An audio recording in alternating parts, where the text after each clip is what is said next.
All right, guys, I know it's a tough market out there, and I'm about to tell you something you're not gonna like if you're a first time home buyer in this market, especially this coming from your realtor or your lender. And what that is with this market being so tough right now, and I know prices have increased, you probably shouldn't be buying this. And what you should really consider buying right now is this. And look, hear me out. The reason I say this is because I think we've been fooled as first time home buyers thinking that our first home is going to be our dream home. You know, with rates being so low in the past few years, if you were able to purchase a house around that time, 3, 4, 5 years ago, you were able to get a home loan at a rate of 3% or less. This is like borrowing free money to purchase your house. Compared to now, rates have increased to 7, in some cases 8%. That's a big, significant difference on your mortgage payment. And again, in reality, I think we've been fooled to think that our first house is gonna be this gigantic 4-bedroom house, 2 to 3,000 square feet with a pool or a big backyard. And that's just not the case anymore. See, where I'm from, which I grew up in the Bay Area, and as far as I can remember, houses in that area has always been expensive. And when I was picturing myself purchasing a house there, my ideal house was something that I can afford.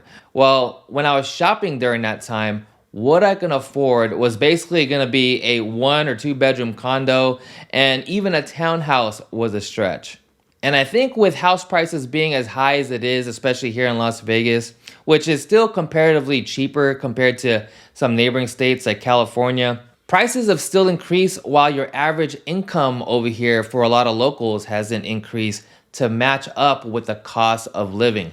Now, a lot of people that I have been seeing taking advantage of the prices here is obviously people moving, again, from California, Hawaii, New York, a lot of the big metropolitan areas. And like I mentioned before, I think we've just been fooled. The reality is your first time home should be something very minimal and something that you can afford.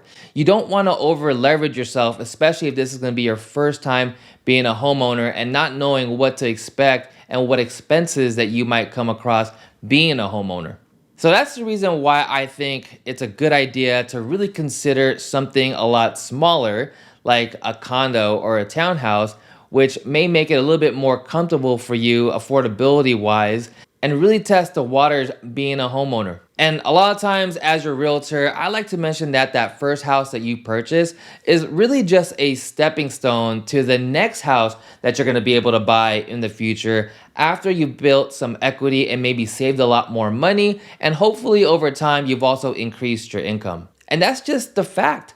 You know, it's not normal for people to be buying these gigantic houses as first-time home buyers. Granted, there are going to be those individuals or couples that have done really well for themselves, and depending on their income and careers, they are able to purchase those houses right off the bat as first-time home buyers. But let's really focus about getting you out of renting and getting you into home ownership. That way you can start building some equity that hopefully, again, in the future, you can trade up into a house of your dreams. Now, that was one of the mistakes I made as a first-time home buyer back in 2011 when I finally decided that this is gonna be my time to purchase a house. I was probably just like a lot of you guys. When I was set to buying a house, my mind was set, I'm buying a house. Not a condo, not a townhouse. It's gonna be a house for me and my family. And at that time, houses here in Las Vegas were really, really cheap.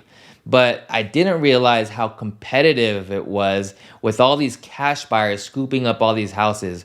We just had the hardest time finding a house that we liked and getting our offer accepted. Long story short, we actually ended up getting ourselves out of the market and just kind of waited a few more years. And at that time, that's when we finally decided to go back purchasing a house. Now, the reason I mentioned that story is the real mistake that I made is had I considered purchasing maybe a condo or a townhouse, something smaller, I would have been able to get myself out of renting, get myself into a house, and that time frame I waited 5 years till the next time I was able to buy a house, I would have already built so much equity in that 5 years in that condo, where I could have ultimately purchased a much better house instead of that smaller house that I kind of settled for as a first-time home buyer. Again, you don't want to overstretch your finances as a first-time home buyer. It's one of the things I always mention to my buyers, again, because I'd hate to be the one that helps you purchase that house and not warning you about not overstretching yourself and getting you in through that door. And then knowing that 3, 4, maybe a year from now, you're having some financial trouble keeping up with the expenses. And then unfortunately forcing you to possibly sell that house. So just remember, purchasing real estate is gonna be the biggest, if not the biggest transaction you're gonna make in your life, and should always look at as a long-term play. With that being said, we wanna make sure we make the right decisions early on to make sure you get ahead of that game plan. So if you're trying to get out of renting and wanna get yourself into home ownership, make sure you've got a very knowledgeable realtor on your side that's just not looking to get paid, but more so listening to your financial situation, along if it aligns with your personal plans 3, 4, 5 years down the line. Doing this is gonna create the right game plan for you and your family to get you in through that door.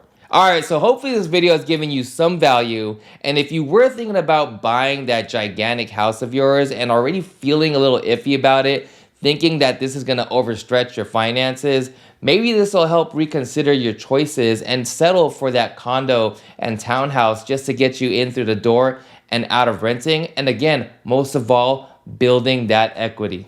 Now, if you've got any other questions about real estate, I'll have all my information down below. Feel free to give me a call, text, or an email. I'd love to answer all your questions real estate related, or maybe just any questions about living here in Las Vegas. And of course, if you've got plans on going house shopping in Las Vegas this year, I'd definitely love to be a resource for you. Definitely hit me up. All right, guys, see you on the next video.